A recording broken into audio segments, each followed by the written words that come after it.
Hey, welcome to Goose Creek Fly Fishing. My name's Trent, and today we're going to tie probably one of the more popular dry fly patterns out there, and it's the Parachute Adams. It's a great fly. You can tie it in a myriad of sizes, and once you learn how to tie a parachute pattern, you can change the colors. You can tie any parachute pattern you want. So sit back, enjoy yourself. Let's get into the tie. Okay, so I went ahead and put on my TMC size 12 dry fly. You can use any dry fly hook you want from any manufacturer.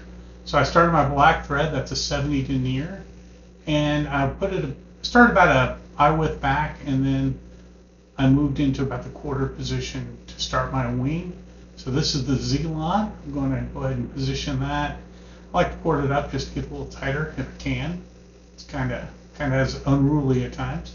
So I'm giving it a couple loose wraps here, and then I'm going to bind it down towards the back of the hook. Then I'm going to cut it at an angle, and that'll just help with the taper going into the tail as we move on, as we tie the fly. So here I'm just going to stand it up.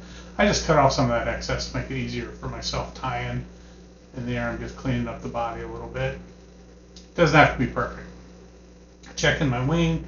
Now you don't need to buy a cool parachute tool to tie. You can just use your fingers like I am here. Just hold it up and give a nice wrap.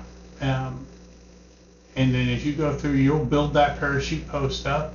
And how tall you want to wrap that is purely up to you. That is your choice as you're tying this fly. But you can see that's about an average for me. I want to say that's probably 1/8 of an inch. So here I'm kind of tying maybe a northeastern variant on this Adams dry parachute. I'm using moose instead of the classic of Grizzly and brown tail fibers or feather fibers for the tail. So I like the moose. I like the way it looks. I like the way it floats. So here I'm just kind of cleaning up my body. And then next I'm going to be grabbing some gray, Adams gray, and this is Rite dubbing material that I will be putting on here. Now I just grab a little bit at a time and start the dubbing. I want a really thin noodle to start off with. And this isn't a very large fly, so I don't need a ton of material anyway. So here I'm squeezing, and just always make sure you're moving your finger and thumb in the same direction. Don't go back and forth, one direction. So here I'm just kind of getting that started. And you can tell the top is a little unruly, but that's okay. And then I'm just going to start my wraps. I'm still got pretty well bare thread at this point. And here's where the body is actually going to start going on the fly. So we're just going to go ahead and continue to wrap, and we'll tighten up as needed as we move up to the head of the fly. So here I'm just giving another couple more wraps, just tightening up that material so I have a nice body as I move forward. So I'm going to go on one side of the post, then here I'm just going to kind of move the post out of the way just a touch, and I'm going to go on the forward side of it as well. This will help hold that post up, and also it kind of finishes off the fly a little bit. So we're here, and I'm going to give a couple wraps in that forward area with just the thread. If there's enough dubbing there, it's going to bury that. You'll never see it, and more importantly, the fish will never see it. So now I'm going to go around my post here. This is just to start the next area where I'm going to be tying on the hackle or the parachute pattern. So I've got the brown, and I'm just coming in at an angle, and I'm just grabbing that quill there, you can see, and I'm giving it a nice wrap to secure that to the post. The important thing about tying in parachute patterns for me, I like the shiny side down. So if you imagine the feather's a cup, it kind of concaves up, which I think helps it float. So here I'm just tying in the Grizzly, having a little bit more trouble with it. It's a little longer quill and keeps catching on my bobbin as I'm tying. But we'll get this tied in, then we can let the thread hang.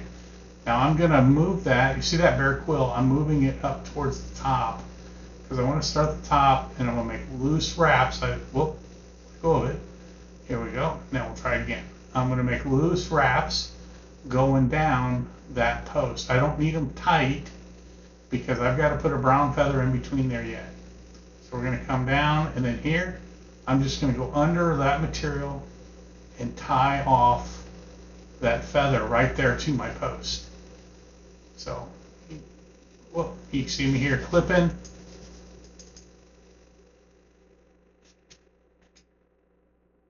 Clip that off. Now I'm going to take the brown, and I'm going to have to go up with it a little bit and then come down because I failed to make my quill long enough.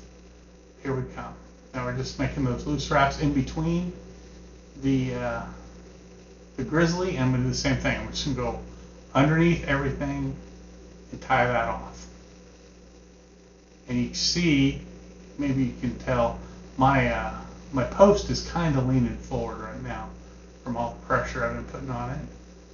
So come up, clip off that feather as well, and now just grab that post, and I can just bend everything back out of the way, tie off with a nice clean head with the feather, or with the thread rather.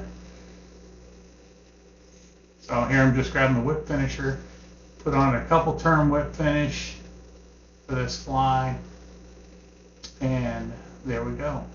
So the next thing we do is I've got to cut off that post yet for this parachute pattern. So what I'm going to do, oh, looks like I snagged my thread a little too early. There we go. So I'm going to set everything up, kind of tease it up to a height that I like, clip it, and then just kind of push it down.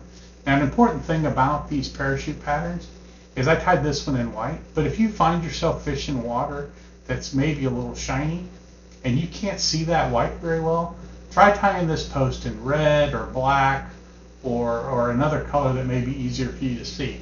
I'm using Z-Lon. You use calf body hair. You can use a lot of different things for these posts. But hope you enjoyed it. If you have any questions or comments, please drop them below. I'd love to hear from you, and I will see you around the vise.